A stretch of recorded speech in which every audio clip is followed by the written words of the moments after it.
Welcome to study with நாவமால். இன்றைக்கி சிலபஸில் தமிழில் பகுதி ஆ இலக்கணத்தில் இன்றைக்கி பார்க்க போகிறது அகர வரிசைப்படி சொற்களை சீர் செய்தல். 12வதாக இருக்குது, அதை பார்ப்போம்.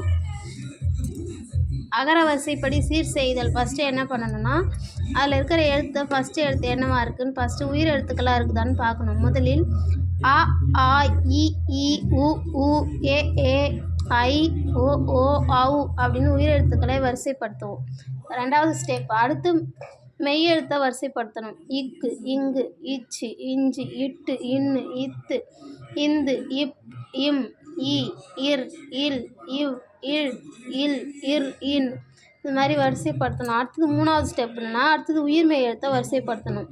கா, கா, கி, கி, கு, கு, கே, கே, கை, கோ, கோ, கவ், அது மாதிரி. இப்போ எடுத்துக்காட்டு நம்ம பார்ப்போம். இந்த மாதிரி கொஷின் வந்து எளிமை, ஊக்கம், இனிமை, ஆயிரம் இப்படி இருக்குது. இதெல்லாம் இது ஈஸி. இப்போ நம்மளுக்கு இது உயிர் எழுத்துக்களாக கொடுத்துருக்காங்க. ஃபஸ்ட்டு எந்த எழுத்து வரும்னு பார்க்கணும். ஆ வருது, ஆயிரம். அப்புறம் இனிமை, ஊக்கம், எளிமை.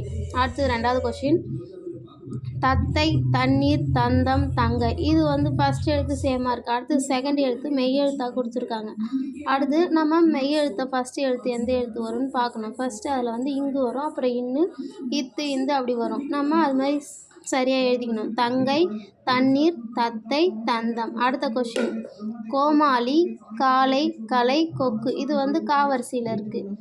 அந்த காவரிசையில் நம்ம அந்த உயிர்மெய் எழுத்து வரிசை காவரிசையில் இருக்குது. அதாவது கலை, காளை, கொக்கு, கோமாளி அப்படின்னு எழுதிங்க. அடுத்த கொஷின் 4 கோமாளி, தங்கை, ஆயிரம், அன்பு.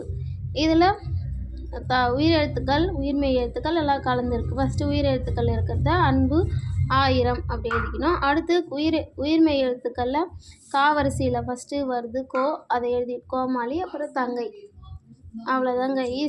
ஈஸியானது அகர வரிசைப்படி சீர் செய்தல். ஈஸியாக 1 மார்க் வாங்கிக்கலாம். Thank you so much.